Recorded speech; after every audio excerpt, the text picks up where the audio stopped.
नमस्कार दोस्तों, स्वागत है आप सभी का एडेड जूनियर शिक्षक भर्ती को लेकर के यहाँ पर बात कर रहे हैं साथियों। और मात्र आज का समय बचा है, कल जो है सब कुछ फाइनल हो जाना है।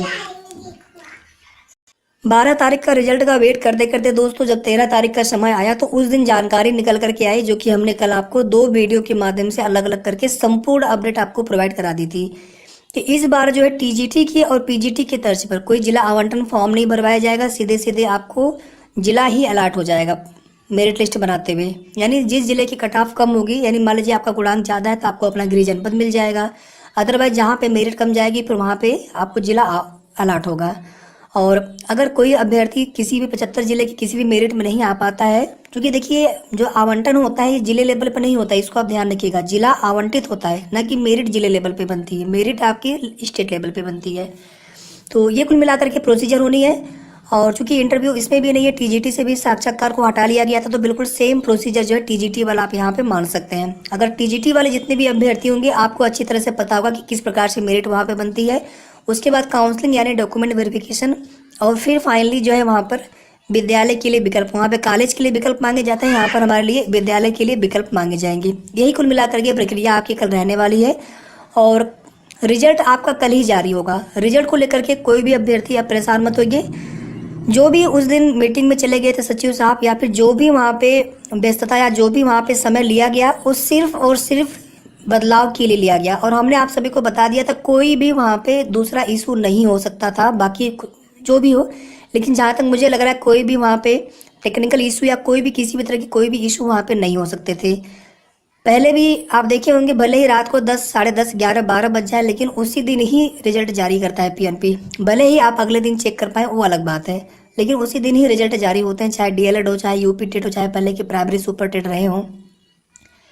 ठीक है दोस्तों, तो मेरिट में देखिए वही है कि जितनी सीटें होंगी जिस विषय की, और हमने एक अनुमानित जो है सीट यहाँ पर कुछ डेटा आपको बता रहा हूँ, इसको आप फाइनल मान के नहीं चलेंगे।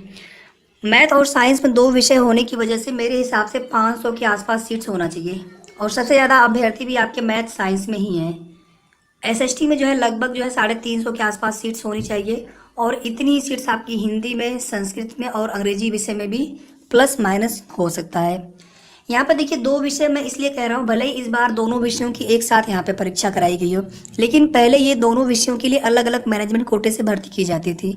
पहली बार लिखित परीक्षा के माध्यम से यहाँ पे भर्ती करवाई जा रही है। पिछले आप देखेंगे 8 सालों में, 8 साल के पहले एक बार भर्ती हुई थी, लेकिन उसके बाद बीच में कभी भर्ती नहीं कराई गई थी। वहाँ पर नियमावली में संशोधन कर दिया गया था, तो कि ये सीटें जो है मैनेजमेंट कोटे से भर सकते हैं, जिसमें कि आप सभी को पता है कि वहाँ पे अच्छा खासा चढ़ावा भी चढ़ाया जाता था। इस तरह की चीज़ें, शिकायतें तमाम मिलती थी। इसके बाद फिर योगी सरकार ने इसमें परिवर्तन किया, नियमावली में संशोधन किया, और ये निर्णय किया गया कि अब जो है जिला बेसिक शिक्षा अधिकारियों की भी इसमें हस्तक्षेप होगी, और भर्ती प्रक्रिया जो है सरकार करवाएगी। जब सरकार पेमेंट दे सकती है तो सरकार भर्ती प्रक्रिया भी करवाएगी। तो कुल मिलाकर के अब जो है भर्ती प्रक्रिया की लिखित परीक्षा भी संपन्न हो चुकी है 17 अक्टूबर को। 2,72,700 के कुछ समथिंग अभ्यर्थियों ने कुल परीक्षा दी है, जबकि ज़्यादा अभ्यर्थी थे आवेदन करने वाले। इतने अभ्यर्थियों ने परीक्षा दी है, उसमें भी बहुत सारे अभ्यर्थियों के अच्छे पेपर होने के बावजूद उन्होंने 2 गोला भर करके उनसे एक गलती भी हो गई है विषय वाले, सब्जेक्ट वाले कॉलम में, जिसमें एसएसटी और मैथ साइंस वालों को ही नुकसान उठाना पड़ा है। ज़्यादा करके एसएसटी मैथ साइंस में इसलिए कह रहा हूँ क्योंकि बाकी को मतलब नहीं था एसएसटी मैथ साइंस, लेकिन एसएसटी और मैथ साइंस वाले अभ्यर्थियों से गलती हो गई। बहुत सारे अभ्यर्थियों ने हिंदी वाला गोला भर दिया, जबकि उन्हें ऐसा नहीं करना था। वो एक विषय के अंतर्गत आया था, टोटल 5 विषय थे। ये बिल्कुल ध्यान देने वाली बात थी। अब वहाँ पर देखिए आयोग क्या निर्णय लेता है ये तो कल ही पता चल पाएगा। दूसरी बात है दोस्तों यहाँ पर कि जो विषयवार रिक्तियाँ हैं वो डेटा भी प्रकाशित नहीं किया गया है, तो जो हमने डेटा आपको बताया ये सिर्फ एक अनुमानित डेटा है। तीसरी बात देखिए दोस्तों, जब मेरिट लिस्ट बनेगी तो उसमें सीट्स 100% खाली होंगी।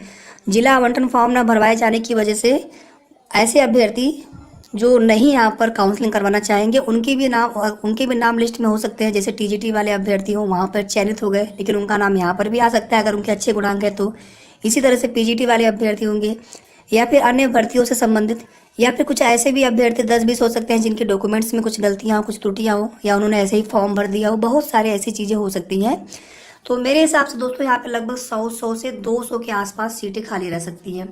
फिर इन सीटों के सापेक्ष जो है अगली सूची भी आपकी 100% जारी की जाएगी, 100% जारी की जाएगी। प्राइमरी सुपर टेट में ये हो चुका है, बहुत समय लग गया उसमें, लगभग 6 महीने का, लेकिन अब आगे जो है समय नहीं लगने वाला है। आगे ये सारी प्रक्रियाएं तेजी से चलेंगी, क्योंकि अब विभाग को भी समझ में आ चुका है किस प्रकार से करना है, जिला बेसिक शिक्षा अधिकारियों को भी पता चल चुका है।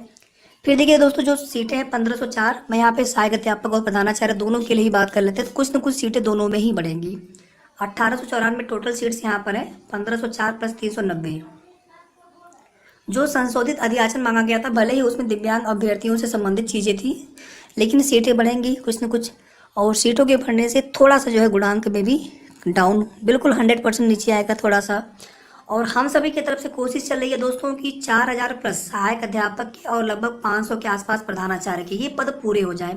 अभी इसमें 1504 हैं और इसमें जो है 390 हैं, तो ये पद पूरे हो जाते हैं अगर दोस्तों, तो कहीं ना कहीं आप समझ लीजिए कि सहायक अध्यापक में 70 प्लस वाले भी सेफ हो जाते हैं और प्रधानाचार्य वाले में 80 वाले भी सेफ हो जाते हैं। ठीक है, ये स्थिति बन रही थी।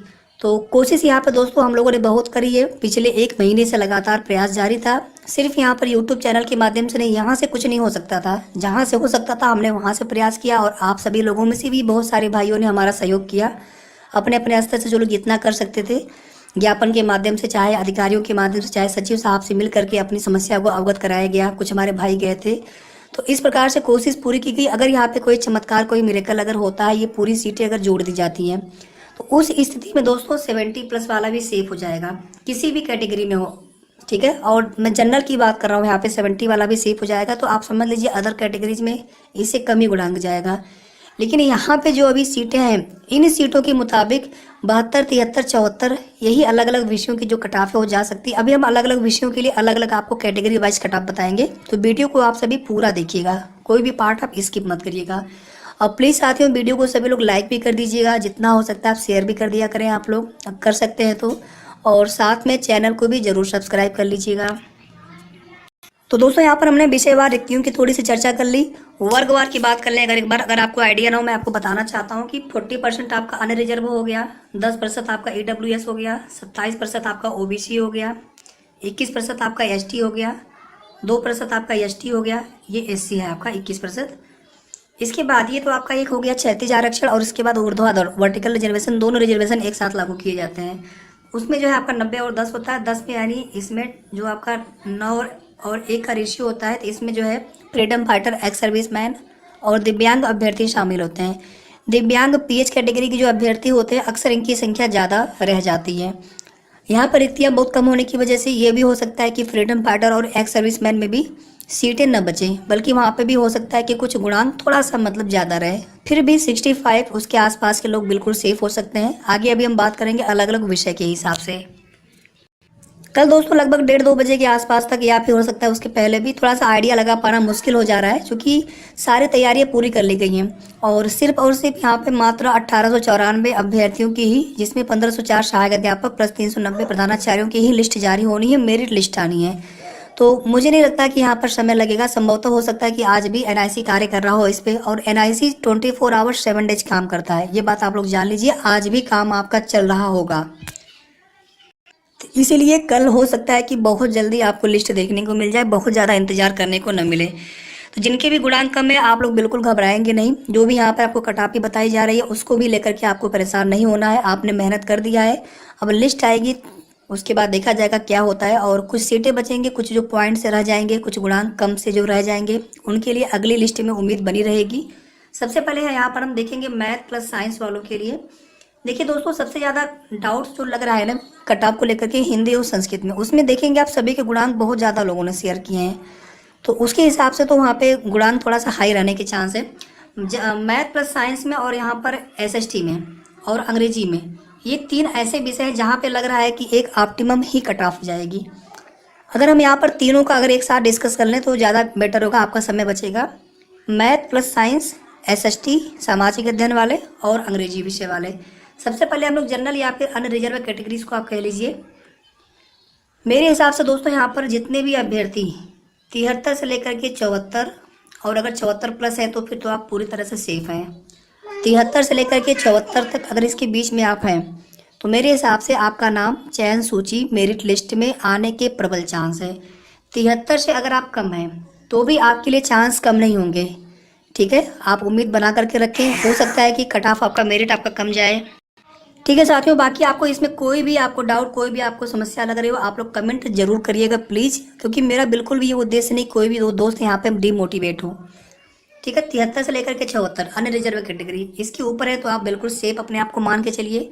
इसके नीचे है तो भी आपको निराश होने की आवश्यकता नहीं है, आधा एक गुणांक तक। बाकी दोस्तों देखिए 71 72 में जनरल पे हम बहुत ज़्यादा उम्मीद नहीं कर पा रहे हैं।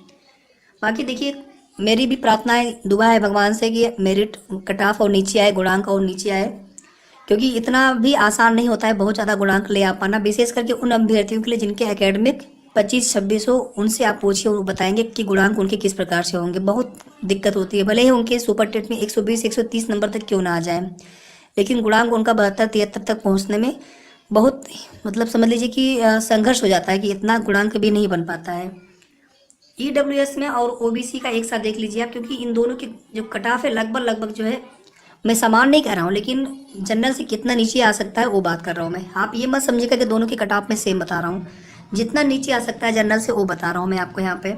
मेरे हिसाब से दोस्तों यहाँ पर 72 से लेकर के 73 के बीच में ये कट ऑफ जो है जा सकती है, 72 से लेकर के 73 के बीच में, 72 से लेकर के 73। और अगर आप 73 प्लस है तो मुझे लग रहा है कि आपकी सियोरिटी लगभग 100% हो सकती है आपका नाम मेरिट लिस्ट में आने के। और अगर आप 72 से कम है तो फिर आपके लिए थोड़े से चांस कम होंगे, 50, 60, 70%। और हो सकता है कि गुणांक आपका 72 से नीचे भी आ जाए। ये देखिए मैथ, साइंस, एसएसटी और अंग्रेजी तीनों ही विषय के लिए मैं बता रहा हूँ। थोड़ा बहुत देखिए पॉइंट में डिफरेंस होगा सभी के कट ऑफ में, सभी के गुणांक में, लेकिन उससे ज़्यादा डिफरेंस आपको देखने को नहीं मिलेगा, पॉइंट में डिफरेंस होगा मात्र। इसके बाद देख लीजिए यहाँ पर एससी कैटेगरी में। एससी में दोस्तों मेरे हिसाब से लग रहा है कि अगर यहाँ पे आप 70 के आसपास हैं, 70 से थोड़ा बहुत नीचे या 70 से थोड़ा बहुत ऊपर, तो दोनों ही प्रकार के अभ्यर्थी सेफ हैं। 70 प्लस का मतलब है कि आप अपने आप को पूरी तरह से सेफ मान सकते हैं। 70 से ऊपर हो, 71 हो आपका, 72 हो आपका, तो फिर आप लोग अपने आप को पूरी तरह से सेफ मान सकते हैं। एसटी कैटेगरी में फ्रीडम फाइटर और एक्स सर्विसमैन का आप एक साथ देख लीजिए। लगभग इन तीनों के लिए कट ऑफ सेम रह सकता है। और 65 के आसपास अगर आप हैं, 65 प्लस हैं, तो मेरे हिसाब से आप पूरी तरह से सेफ हो सकते हैं। 65 के अगर आप आसपास हैं तो भी आपके पूरे चांस हैं। दिव्यांग अभ्यर्थियों के लिए देखिए एक चीज़ ध्यान रखिएगा कि जो फ्रीडम फाइटर, एक्स सर्विसमैन और पीएच है, ये आपके बीसीएस आरक्षित वर्ग में आते हैं, जो आपका एक 10% वाला अथवा रिजर्वेशन होता है। तो इनको क्या होता है कि मान लीजिए आप ओबीसी में भी हैं या फिर आप ईडब्ल्यूएस में हैं और आप पीएच हैं, तो आपको पीएच की जितनी गुणांक कट ऑफ जानी चाहिए, ओबीसी में जितनी जानी चाहिए, पीएच होने की वजह से आपको थोड़ा सा फायदा और मिल सकता है, अगर सीटें आप में होती हैं पर्याप्त। तो ये ओवरऑल सीटों में तो डिवाइड वही होगा आपका, जो 1504 सीटें होंगी सहायक अध्यापक के, वहाँ पे तो बिल्कुल वही डिवाइडेशन होगा। 10% में 4% हो गया पीएच, बाकी 3% आपका फ्रीडम फाइटर, एक्स सर्विसमैन। ये कम ज़्यादा जो प्रावधान उनका है उसके अनुसार वो लगाएंगे। अभी ये मेरिट लिस्ट आएगी तो ही पता चल पाएगा पूरी तरह से कि इन्होंने कितने प्रतिशत का रिजर्वेशन दिया है। बाकी जो रूल है मैंने आपको वो बताया, ठीक है। बाकी फ्रीडम फाइटर, एक्स सर्विसमैन में कट ऑफ कम ही जाएगी, जहाँ तक लग रहा है 65 से भी नीचे जा सकती है, या प्लस माइनस थोड़ा बहुत हो सकता है।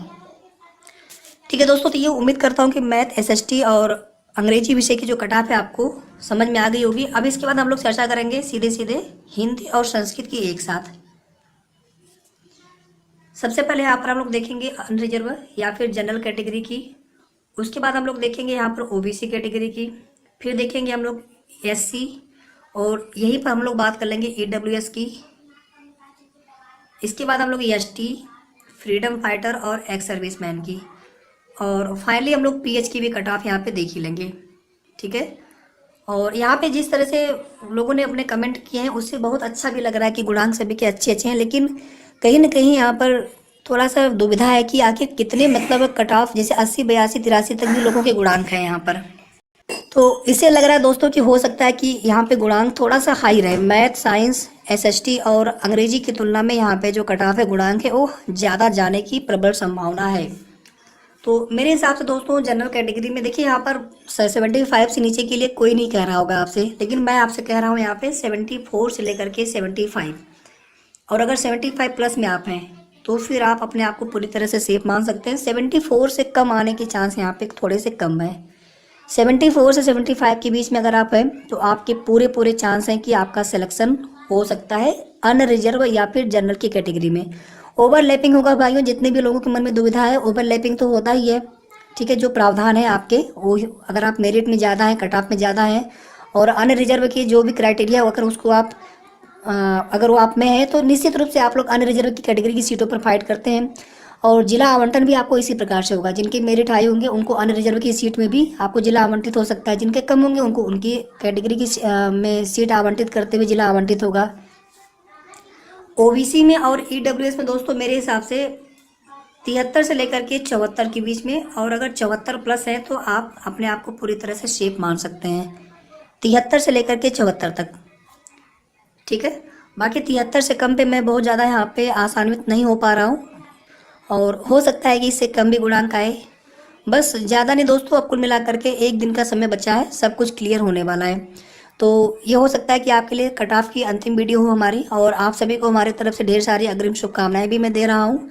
और इसके आगे भी कोई भी जो भी अपडेट्स मिलती जाएगी आपको आज की ही डेट में, नेक्स्ट वीडियो में भी मैं मिलूंगा जल्द से जल्द। और डॉक्यूमेंट को लेकर के भी कुछ भाई पूछ रहे थे, तो एक बार मेरिट लिस्ट आ जाने दीजिए, उसके बाद फिर हम लोग डॉक्यूमेंट को लेकर के बात कर लेंगे। अभी उस पर बात करने का कोई अर्थ नहीं निकल पाएगा, एक बार थोड़ा सा मेरिट लिस्ट क्लियर हो जाए फिर।